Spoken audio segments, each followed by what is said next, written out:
Bienvenue à Saphir Hotel, un cadre VIP, propre et reposant au grand carrefour de Kinshasa, avec un service d'accueil digne de vous. Plusieurs catégories de chambres et appartements climatisés avec Wi-Fi et TV plus décodeur aux prix incroyables. Petit déjeuner y compris dans son restaurant aux spécialités congolaises et étrangères. Ouvert à tout le monde avec une réduction de prix pour les clients qui séjournent à l'hôtel.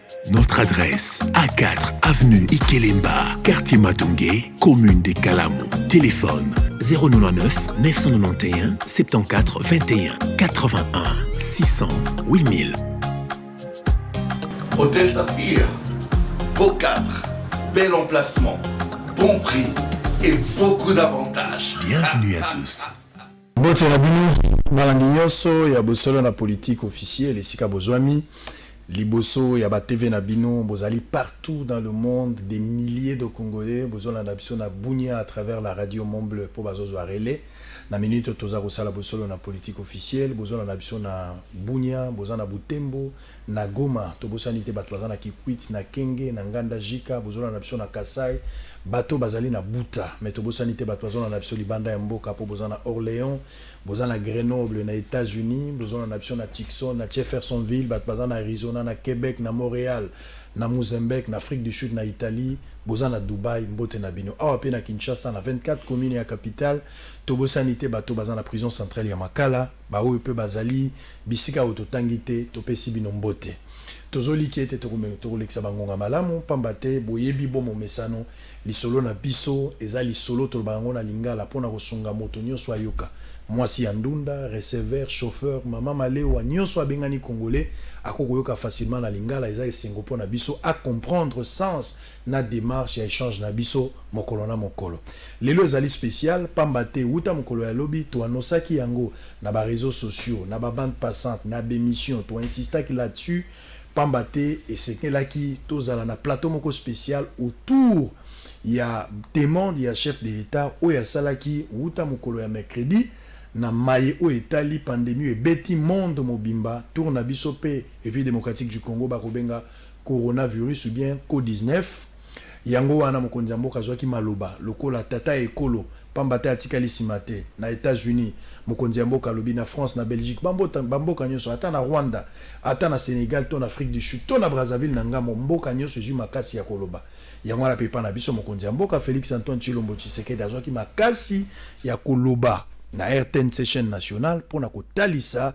lolenge nini esengeli bato babika mais na kati nango asengaki na ba leader d'opinion na basali na nzambe ngai moko nazalaki tango message wana eza kosalama alobi pona basali na nzambe babenga mawa na nzambe miséricorde ezala implorer pour que nzambe alongola mopepe kati na biso tant que tovandaki na moi échange na bandeko na niveau ya likolo kuna to kosolola balobi kamango kosala ndenge ni nani sengeli aleka bato bango moko basengi balobi mpaka aya koleka mpaka nani ye wana pasteur Barutika Songo Binjadi yende bato basengaki aya kopesa orientation divine ameka ko sensibiliser pe lokola moko ya ba leader d'opinion apesa une orientation divine par rapport ya basini attend de la fin et puis plus qu'au bon de la pambate yango nde tozanango motuya na lolendo na esengo pour la toute première fois République démocratique du Congo azozwa opportunité monene o nzamba azopesa na poko ya lelo toza koyamba na maboko ya kofungwama na motema bino bato bokolanda émission yo lelo tokolobela politique te bomo mesano lelo tozwi voler moko na demande à chef de l'État yango nde tokovandela na motuya pona yango naza koyamba papa mpaka ancien référence na musalo ya nzambe papa Baruti Kasongo Binjadi azali responsable de l'église Baruti Tabernacle nde topesi mbote papa Mbote mili na yo kola. Très bien to sepeli kosola na yo lelo ndenge tolobi na bato tokoloba politique te toko épargner na yango pamba te za penza mosala bino te. Merci beaucoup. Tokoloba kaka o etali aspect spirituel yango ezo concerner plus bana nzambe surtout na tango nde tozana ngo penza bosenga. Alors je pense que tokolekisa bangonga malamu ya liboso na ngina yo banano boni santé na yo moko boni pe santé ya libota mobimba na tango oyo bazwi mibeko oyo epekisi kokutana, mais d'une manière générale santé ya église na pokwa lelo okoévalue yango ndenge nini? Nakoki koloba te église na ngai ezali malamu. Ngai moko très bien. Maman afo maman na bino. Ouais. Ma petite chérie azali malamu mingi, en très bonne santé. Et jusqu'ici dans l'église na ngai nazwi nano likambo moko ya mabete ya maladie. Très bien. Donc tout va bien. Voilà, na sepeli sango malamu. Mais komi batela pe kaka ata bozwi na noter prévention yango nde tokolobela ngwa. Yango na komi. Très bien. Alors makambo yango ekuteli yo, mupepe ekuteli oza quand même na Kinshasa, généralement après une période okendaka libanda mboka pona kopanza sango ndengo za rapene intérieur ya mboka, mais ekuteli yo awa. Et okoma mo apasi po bima.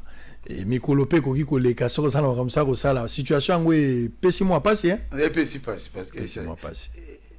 Et singela ki nazala na Canada. Ouais. Nazala na États-Unis. Mais nazali nangai kokende na Bondo, na Buta na yokaki. Buta bandeko bazilingi pele na Bondo pe na Buta. Mais nazali donc la situation moko makasi et affecté évangélisation. Oui, bien sûr, parce que batu baza kozela batu basengela ki babika na bokolo na bango pe na bokolo na bango ya mulimu kasi et ça le était bon on nzambe azali nzambe corona virus. Ouais. Alors peut-être à côté la musala. Peut-être pour avant tout bana masolo on sala moi toilettage mukie bato bazola na biso en direct baza ebelé des milliers de Congolais ndenge tozali awo ozali des rares personnes tika na bokelo ba fleur tango za na bon moyi tango nzamba zo batela yo oyo yakendaka intérieur ya mboka mosali na nzambo akenda tie pa ya ba pigment eza facilité na ajo yo sokomi nango eza presque koyi kopema mais ozo continuer kosala musala wana to bois que ba fleur ponango. Merci beaucoup. Mais nalinga na tuna question moko un peu d'une manière générale. Ba chrétien lelo la plupart bazal rola ba têtu. C'est-à-dire makambo nyonso yo bakoki koloba na république to mobeko bato alobi toza na kati ya mokili mais toza ya mokili te. Ba on ba to sarate. La plupart ya bato moi têtu te soana. Na lingio expliquer d'abord na ba chrétien bazolanda biso face ya ba décision ya mboka oyo motazali kovanda ezaka pona Congo te comportement ya chrétien kozala ndenge nini? Non, un chrétien il faut atosa mokonzi ya mboka po ete bible ekomi polele autorité nyonso eutaka na nzambe lokola na mboka na biso mokonzi na biso Félix Tshisekedi alobi tout chrétien asengeli kotosa yango po alobi yango pamba te po alingi peuple na ye alingi bato ba mibomba ba keba po ete maladie eza koya ekoki kobebisa santé na bango alors que bato yango yende azali na moto ya Congo yende azali kokamba bango. Je pense qu'un chrétien sage, rempli de l'esprit de Dieu, il faut tout ça. Message à chef de l'État, il y a eu un mercredi, chef de l'État a eu maloba, le kola mokonzi mboka apesi orientation. Na ina yeba d'abord, yo le kola tata Emily Mwebele oza ko kamba non pas seulement na baruti tabernacle, mais oza na ba église et sika ebele na bisiko yebanité na bato et sika yo sali mosala évangélisation ezali. Bozui message yango ndenge nini? Message na angle peut-être ya kolobela. Au-delà de la sensibilisation na kolinga pe oloba yango, mais likambo ko pekisa bato basangana plus de 20 été na yango ba pekisi ba église ezala. Est-ce que toko kozwa président na angle ya antichrist pour na moni bato muso ba interpréter balobi ke ko pekisa église eza musala ya satana. Aspect yango bozui yango na antichrisme obomo yango prévention ndenge yuti koloba. Moi je trouve que ezali prévention. Pour être Bakoufate, par exemple, bateau église Zangaï, vous avez plus de 20 000 na Kinshasa. Dans le but, pour les Léawata Moko, Bazué n'a rien voté. Bon, ce na lingi, ces personnes-là, n'a pas lingate, Bakoufa, na coronavirus, Donc oya alobi ezali antichrist te ezali ya bien esengeli totosa yango po ete tolingi ba église na biso tolingi bato toteyaka bango bakufa te tomona bango vivant babela te eza maladi makasi. Donc je pense que les camots antichrist plus c'est la prévention. Alors si vous pour la prévention to lingi to banda place wana papa ozali leader d'opinion moneno bana nzambe bayokaka oyo bazo continuer ko ça la confiance parce que na lobaki yango mikolo euti oleka meilleur cadeau pesi na Congo ezali témoignage na yo ezali meilleur cadeau pesi na ba congolais pe na monde entier parce que kinoti lelo yozo se comporter lokola mo Kristo lokola modèle bato bazana lipambu ya kotombola kombo ke papa na ngai pasteur na ngai référence ndenge to benga ka nzeta mbila o elonami na Afrique wana za témoignage munene. Alors siko nazo peso maloba par rapport à sensibilisation bana nzambe bazolanda yo bao peut-être ba comprendre ki message ya chef de l'état te bao peut-être bazo mona tina ya message yango ezalité lokola leader d'opinion nga nazo tikelo siko maloba coronavirus bana nzambe sengeli ba sala nini lo lengeni de sengeli ba se comporter pour que bakoya na mbeba ya maladie ezoboma bato te. Nalobi en tant que pasteur mutoyo nalingi salut ya ba âme na bango pe guérison ya ba corps na bango banzoto na bango oyebi que Dieu apesa ngai don de guérison et nake mokili mobimba nzambe asali tina ba Mexique Brésil ba mboka pele mais ce qui mutu malade aussi la tête na olbani akeno hôpital mutaza don de guérison et il golbate qui a fondé l'hôpital to bonde la mais oyo abikisaka bobele nzambe maladie yo et comme libiso cette pandémie pardon pesa pardon botosa oyo mokonzi alobi bo sokola kama boko tango nyonso toka tokobimawa nakotia moi désinfectant kosaka na vie na yo te bamboka ebele déjà bato bakufi na boyi kotanga bamboka des milliers bakufi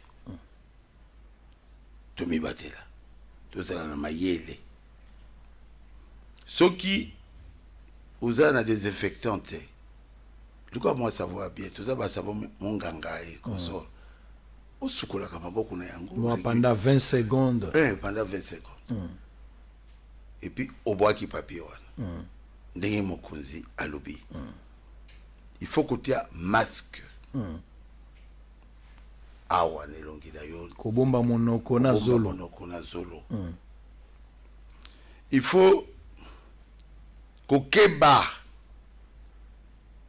toucher n'importe qui ou n'importe quoi sukola maboko kusimba n'importe qui te sokolingi kopesa moto mbote pesa ina maloba kopesa loboko te koyamba ye pete komeka te kolakisa bolingo te koleka eleka te oza na besoin ya kobika lisusu ya vie na yo vie basakalaka na yango te on ne vit qu'une seule fois donc tous les jours osambela oza chrétien po coronavirus elongwa na mboka na biso wana naza koloba ngai bo mpe lokola chrétien avant olala Seigneur Jésus olongola tongo longola coronavirus na mboka na biso et ekolongwa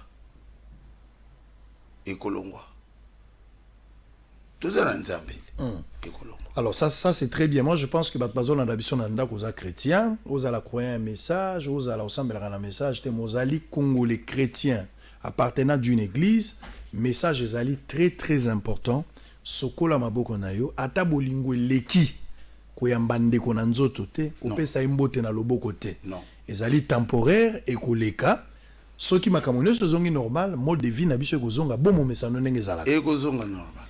Et kaboli pe communauté, mais ça va mesure préventive. Alors, ngala ngai na kota na moi dossier moko, kaka toujours na maetali lilobanzambe. Oui. Pendant cette période, bato bako bondela na batitude nini. Parce que c'est vrai que lobi na tongo la muka bondela, ce que bondeli obimi tant pour kozonga. Mais communion et kozala te Bible lobi là où il y a 2 ou 3 qui sont réunis à mon nom. Je suis là au milieu d'eux. Parfait. Et sengeli bato bazala etuluku po ne ligue de nzamba zo kitawana. Ah siko bato bakozala bato na bakwen na bango. Communion ezali brisé. Attitude. Quel mécanisme par exemple une église n'a eu aujourd'hui pendant cette période? Comment est-ce que les gens vont se comporter pour être toujours en unité avec Dieu? Bapekisi yote premièrement ya kobondela na ndako. Ola ngai. Na ndako na ngai na bondelaka na tongo. À 10 heures déjà, tout bandi koyemba. Mais, tous les 20 étaient. Na pourquoi? Otokisi nzembo. Miséricorde sondable, Dieu peut-il te pardonner? Boyembo sisi, bobonde. Et coller ça, mili monabino. Et coller ça, mili monabiso. Et puis, po na bato église nangai. Baruti tabernacle. Bakolandanga na RTVA. Balandanga pe na ba réseaux sociaux. Po ngai moko na ke na RTVA na prêcher. Bakolandanga en direct. To bande ko RTVA bakolexa après.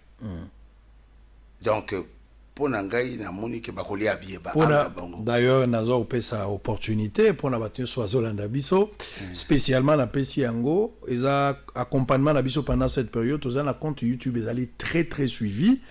Des milliers de Congolais nous suivent. Bande ko ya technique ya RTVA ba pesa biso maté ya nyonso yo gotea to gotia yango sans prix sans argent. Merci. To gotia yango une manière de soutenir musala parce que le roi tozana per milliers ba balanda biso balanda likambwana. Merci beaucoup. Et comme t'es papa. Alors, merci. Pe ba diacre dans juridiction. Bako visiter. Bandeko oyo ya ba juridiction ba na bandako. A supposer que baza 6 ndako soko ya komi et comme 7. Donc ils avaient gêné dans vos problèmes au rejeté. Donc c'est ça. La Bible dit arrive-t-il un malheur dans une ville sans que l'Éternel en soit l'auteur? Est-ce que l'élo pandémie oyo kwei na monde toko koloba yango eza volonté parfaite ya Nzambe? Masumu eleki ezali vraiment volonté parfaite ya Nzambe po batu bayeba ke Nzambe asepelte. Nzambe asepelte mibali bakomi kobala mibali, basi bakomi kobala basi, bala basi bakomi koperdre virginité na âge à 12 ans. Mabe nano ekoma na niveau oyo te oyo penza soki Nzambe atiki kaka boye il faut asenga Sodome na Gomorrhe pardon. Oui, alobaki nasalaki bino mabe. Ezali eloko moko ezali koya mpona kotalisa ete Yesu aza koya tokomi na ntango asuka. Na kotanga bino prophète Branham. Très bien. Alobi boye. Savez-vous que la Bible prédit que dans les derniers jours, il y aura une grande bactériologique. Oh, c'est quoi? Une guerre plutôt bactériologique. Donc, ba ange, ba kiti. Ba ngonde baza ko beta biso. Branham m'a parlé de ça. Hey, déjà. Alors, que ces maladies apparaîtront sur les hommes et tomberont sur tous ceux qui n'ont pas le baptême du Saint-Esprit. Mais c'est à l'ange, donc c'est l'ange de Dieu, ou à celui qui était chargé de ces fléaux qu'a été donné l'ordre de ne pas toucher ceux qui portaient la marque du Saint-Esprit. Dieu a kolobanaye, bino ba ange, ba toi cet esprit. Pas question. Coronavirus est touché bangoté. Où ils allaient fimbo ensemble. Frère Banam alobi yango, la voie à laquelle Dieu a pourvu pour la guérison. Paragraphe 42. Tout comme inasuka. Nzambe de azobeta biso. Akta basala kama sumongo. Koyiba kaka biso. Kobebisa bana basi ya bato kaka biso. Kolongola bazemi kaka biso. Kobana basi na basi kaka biso. Tout comme inatango mabe. Bato azoba na bamboa. Na bamboa. Mutu abali mboa. Bapesi epe batuli mboa yo osepeli na mobali oyo. Mboa sali wa. Ça c'est la fin. Mboa ndimi. C'est la fin. Pe moi si yango kolinga mboa mingi. Te mobali yango kolinga mboa mingi. Te komi na suka. Baza batu ato soigner ye. Ndengeni bazo tshaba en hôpital. Ngala vada mingi des États-Unis. Oh.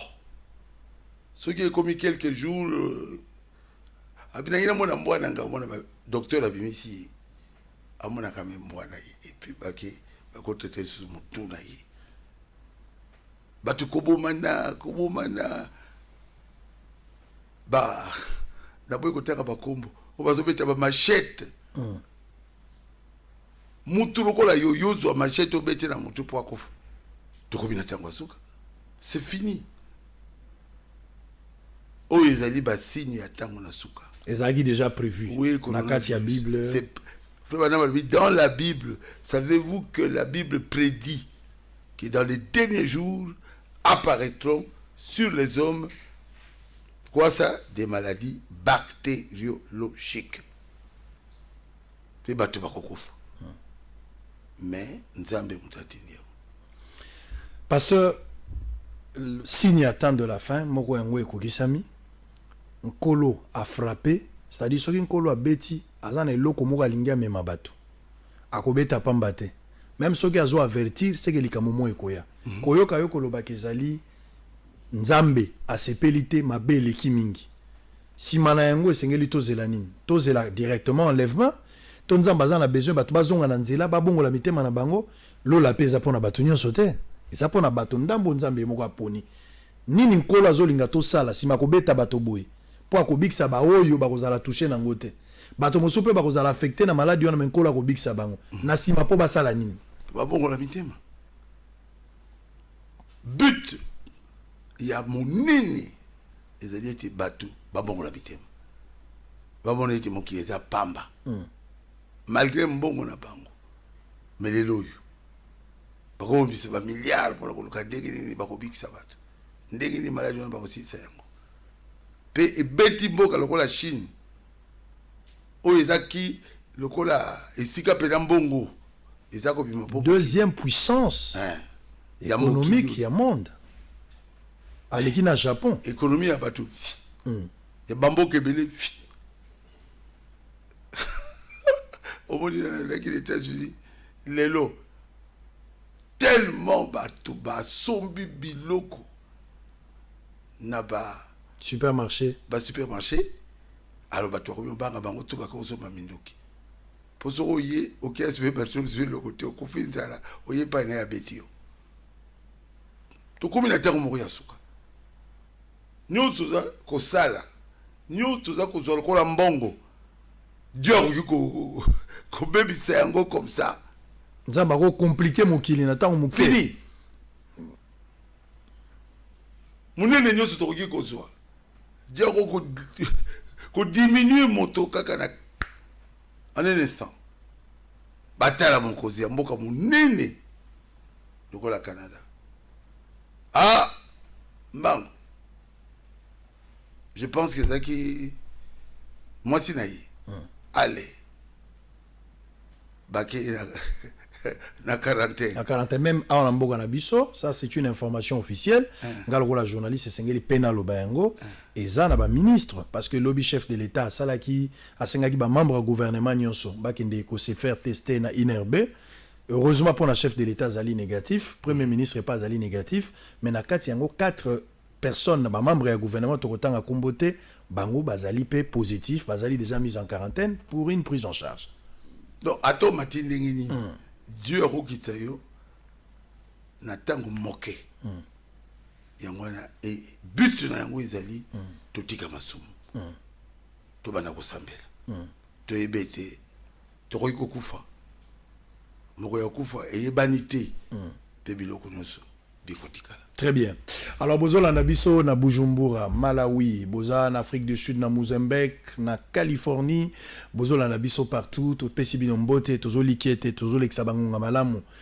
Attitude boza nango lelo na poko ndenge na lobaki na bino boza na attitude ya prière. C'est une orientation na ba eri ya boyende nzambe ayaka na mawana epo batela ba oyaye. Ba o baza distrait ba bénéficier ne lokote. Je me rappelle de la Bible, na opesa papa maloba sika po meka ko exhorter yo mutozana no kokanga motema na yo. Yo mutozondi mananu teke nkolo akozonga, il y a un ciel à gagner, il y a un enfer à éviter. Papa koloba yango akopesa orientation, papa ko exhorter moi pendant quelques minutes pour na kolakisa biso pambate soki nkolo alobi ozoyoka te na soka kobeta. Alors papa, vous avez 5-6 minutes au la caméra. Mokonzi mboka zotala yo ba ministre baza kotala yo bana nzambe baza kotala yo ba bazali banda mboka maladi so ekoteli biso tala Italie bato bakufi plus de 5000 personnes soko kei na nani na États-Unis okei na Chine otali ndenge bato baza kokufa eza kosala biso pasi biso atozana 19 cas jusqu'à présent tozana 19 cas tala toza 85 millions de personnes condition nino toza ko vivre nango tala ba mabota na biso tala bazando. C'est vrai que mokonzi mboka zui ba mesure mais soki likambo ekoti kosala pasi mingi na lingo tala caméra o solola na mo Kristo moko congolais moko o ya comprendre te nini nkolo azoloba o exhorter même pendant 5 minutes et puis tokoba pona makamuso etikali na sima na ikoloba na ndeko oyo aza kolanda ngai nazali ko naloba ndenge nini ko bondela yo o comprendre pandémie oyo ozala wapi na mboka yo ozali epesa yo une occasion ya kotika mabe kotika masumu ya kobongola motema na yo na lokuta te avec sincérité parce qu'il y a un ciel à gagner.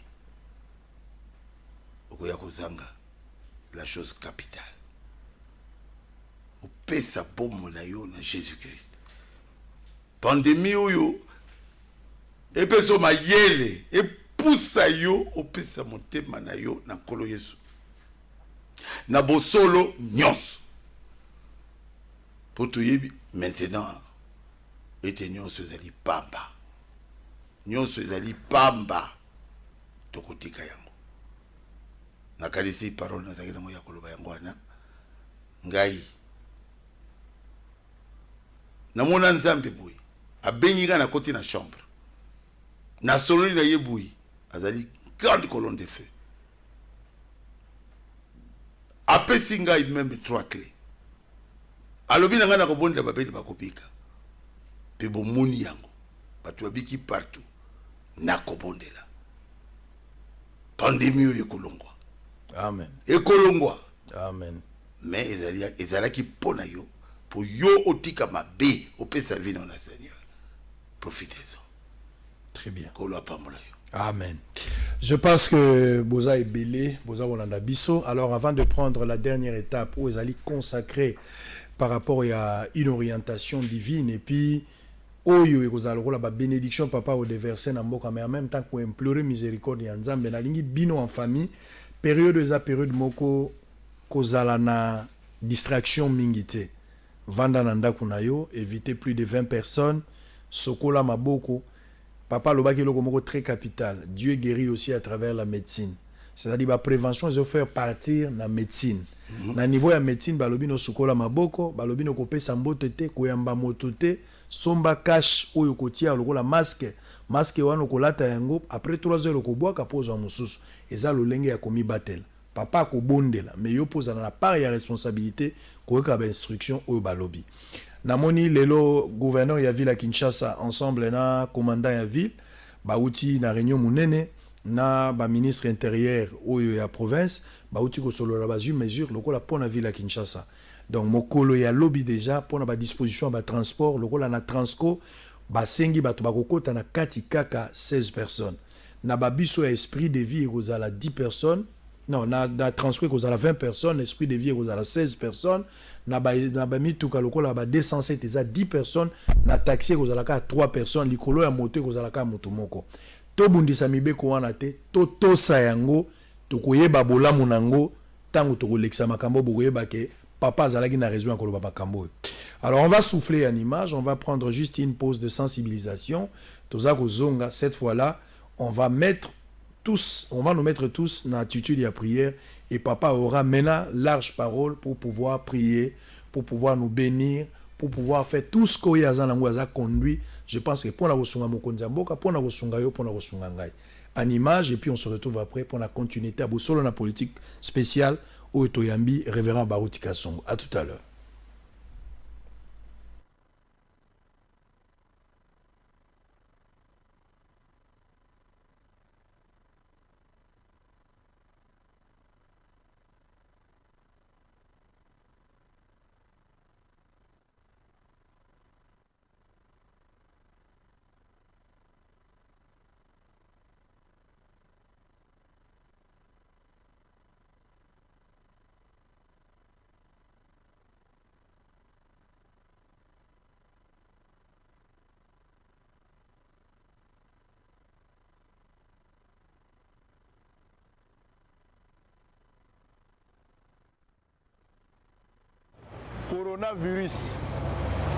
Coronavirus est commis penza na mboka na biso.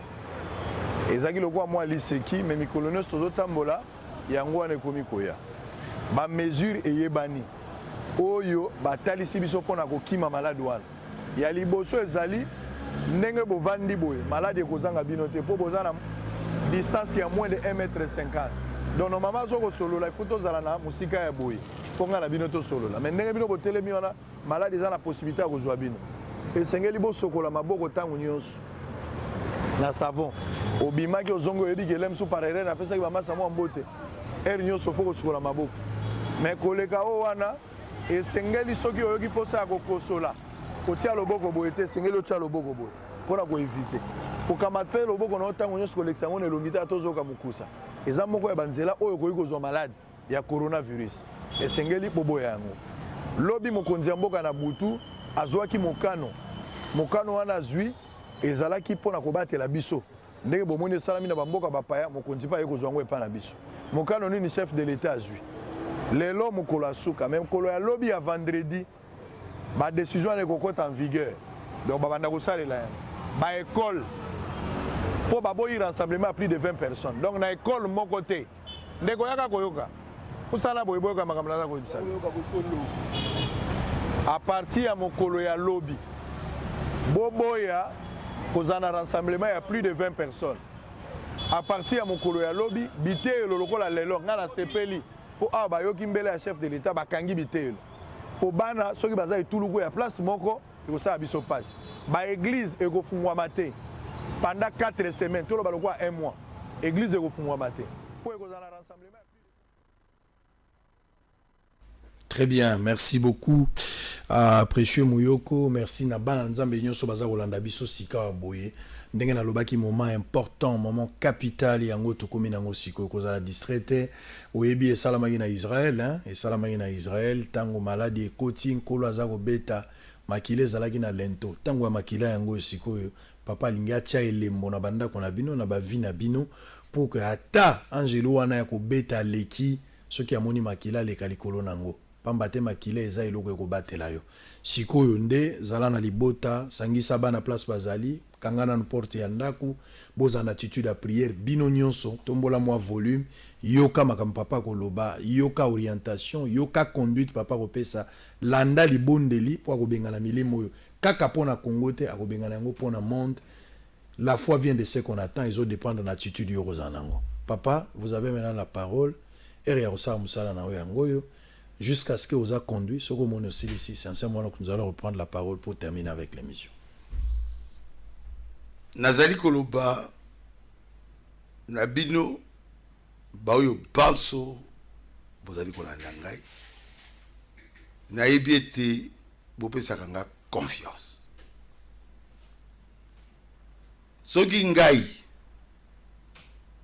oyo napesaka bino batémoignage minene nazali kotosa yango kosukola maboko kozala oyo nyonso ndenge mokonzi ya mboka Félix Tshisekedi alobaki bino pe bosala yango nalingi koloba bino sulika moko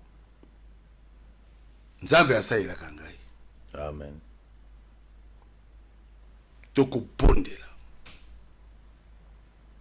tokobondela po coronavirus esarrete Amen. ekotelema naza sûr na nzambe na ngai Amen. mpe bokokanisa balobo nalobi lelo Amen.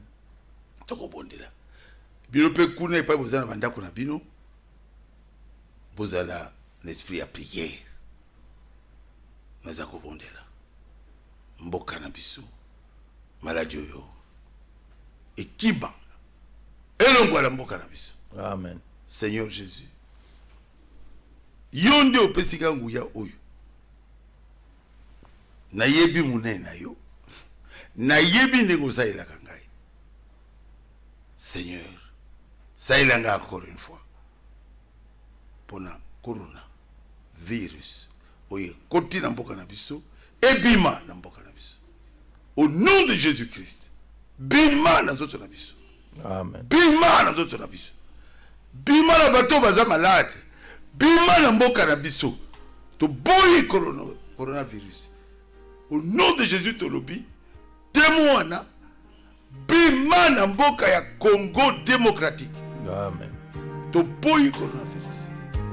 Au nom de Jésus Christ.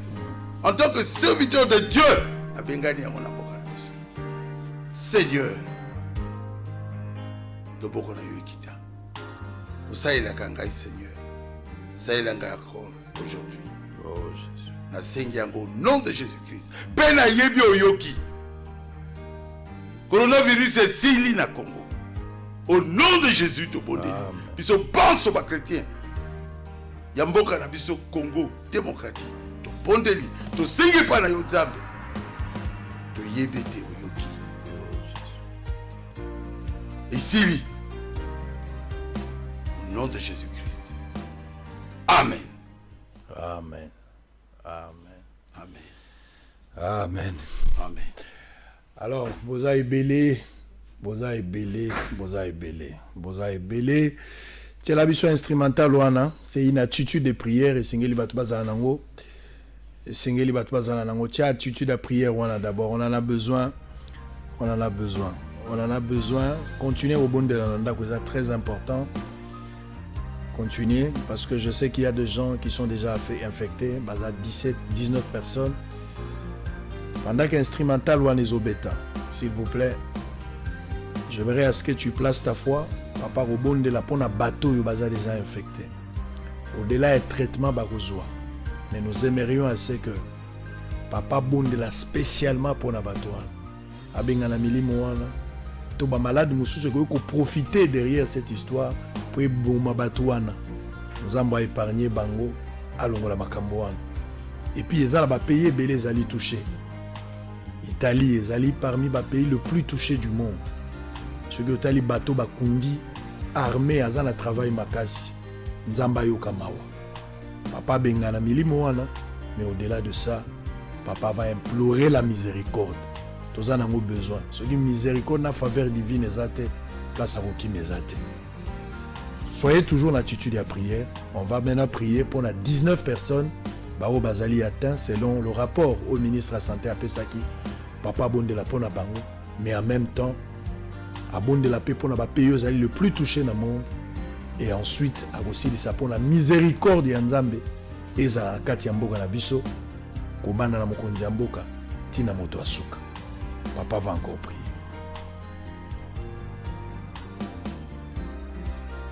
Nzambe tata na biso za likolo toza ko implorer miséricorde na yo oyokela biso mawa tozali bato na masumu me toyebi ete yo nde olimbisaka biso kotika biso boye te Seigneur sala quelque chose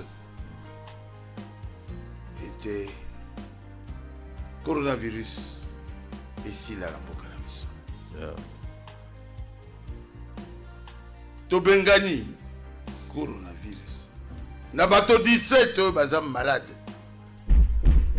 au nom de Jésus-Christ. Amen. Bima na banzoto na bango. Amen. Zonge pa yo utaki. Kombo na Yesu. Babiki. Amen. Bakufa te Seigneur. Amen.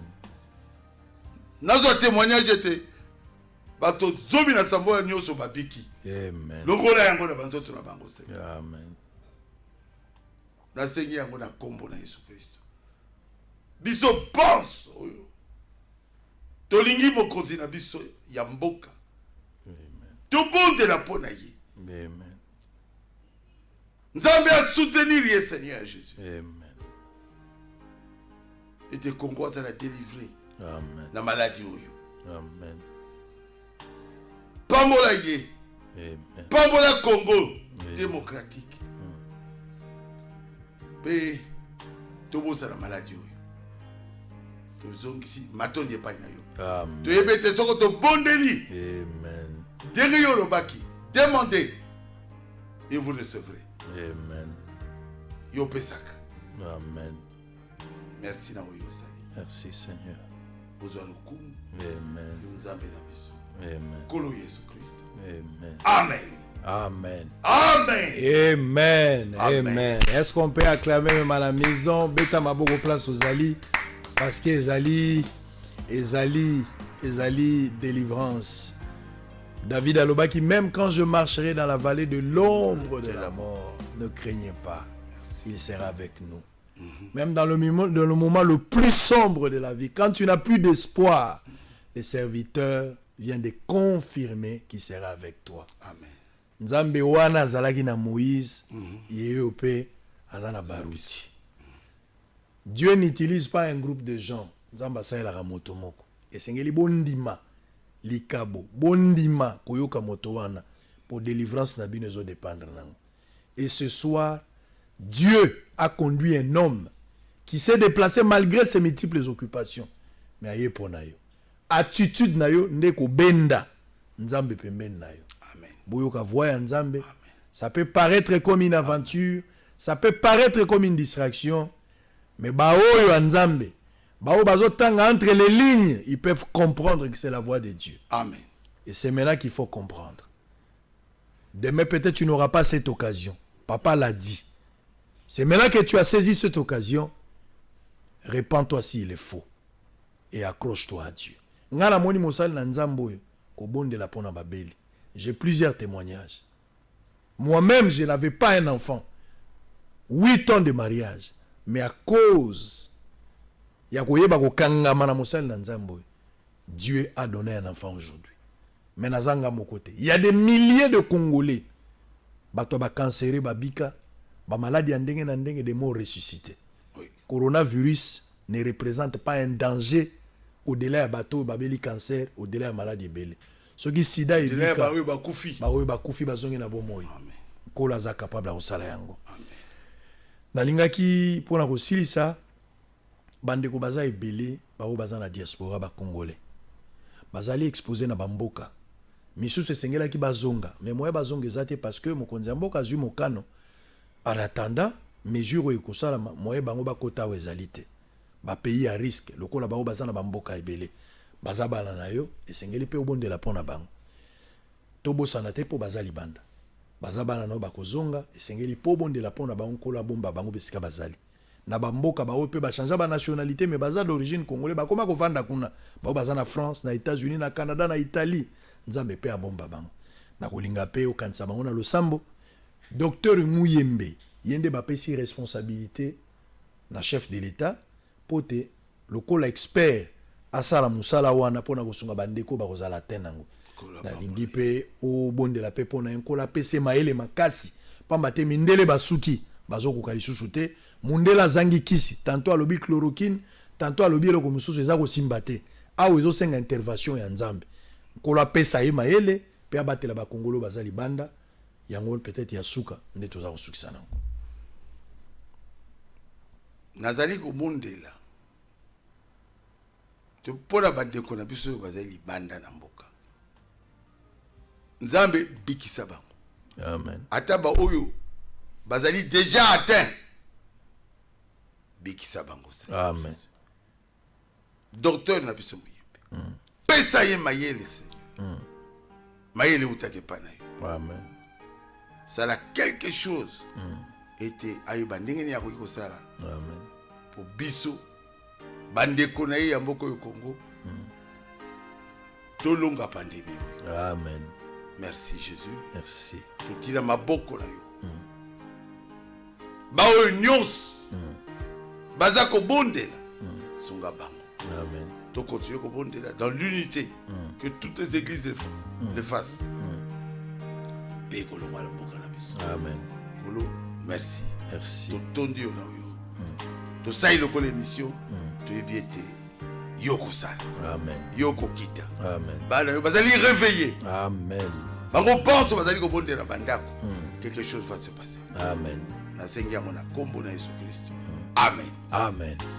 Alors merci beaucoup Bosolo na Bonzambe to bien na Bosolo na politique te eza Bosolo na Nzambe oui papa ndeko moko azali na poto très bien abengi ngai depuis Paris alobi maladie ekayi ngai nalobi na ye me kende kobipesa abi na okende te ozoyoka ndenge bafièvre baboye boye oui nabondeli mpo na ye azali totalement guéri amen amen amen amen amen na Paris amen donc ngai nakanisi ndenge nabondeli boye amen et oyo andimi le don précieux que Dieu m'a donné ya guérison divine abika na ye amen mpo na ngai nakoloba asi abiki amen amen amen tout est possible à celui qui qui croit. croit amen amen amen Merci moto. amen merci Mwana papa nga. kana mwana na sepeli mingi na sepeli mingi présence na yo ezali bénédiction tant mosu yo moko koyeba te mpona Congo nkolo ayebaki atika yo na Congo okoki kozala na mboka mosusu me kozala na Congo mpona biso eza lipamboli monene tika tondima yango ntango oza na bomoi tika mpe tosalela yango mpo nkolo apesi yo mpona biso Merci. lokola lelo likambo ekoti na kati ya mboka nkolo akosisite mosali na ye mpona korésoudre problème Oui. voilà pourquoi oye lelo na ntongo na pokwa lelo mpona kosola na biso nkolo apambola yo mingi continue kobondela mpona biso continue kobondela mpona milimo nyonso ezotungisa bato je pense que nzambe akosunga olobi ke culte ekocontinue normalement na baruti tabernacle bato babondelaka mercredi babondelaka mpe vendredi et puis na dimanche à part rassemblement où ezali interdit momentanément pour la mesure préventive ba disposition ezwami bato babanda kolanda culte lokola dimanche oyo na heure culte ezalaka meko salama à partir ya 9h déjà ebandi matin ekoleka normal kaka ndenge ezalaka mais ekoleka nde na télévision Oui. ekoleka direct na télévision na radio Oui. bato bakolanda RTVA bato bayebi te pasteur aza na chaîne na télévision monene oyo eza une bénédiction qui a fait un grand travail bato ebele babongoli mitema bato ebele babiki bolanda RTVA dès ce dimanche le programme est confirmé et puis ekoleka na radio et puis na YouTube bo se plaindre te nga nazwi responsabilité ya kosalisa par na ngai yango wana ya koaccompagner mosala na Nzambe. Donc na compte ya YouTube ya Bosolo na politique pendant cette période ba jour nyonso ya culte bokozwa spécialité spéciale oyo tokosala pona Bosolo na Bonzambe to accompagner papa bawe. Merci beaucoup. Merci papa. Tosilisi lelo soki nkola lingi azongi te tokokutana mbalo ekoya na pesi na wana na kozela yo Nakomi. merci beaucoup nalingaki oyemba mwa eloko moko pona kosilisa pona kopesa mwa makasi na bana Nzambe eloko moko ya choix nzembo moko ya victoire ko loba peut-être oyemba yango mwa muke ekosunga ndeko moko azaki na mwa kobanga tango siko ayoki losambo ayemba ayoka peke lobiko ekoti na nzoto kolo azali.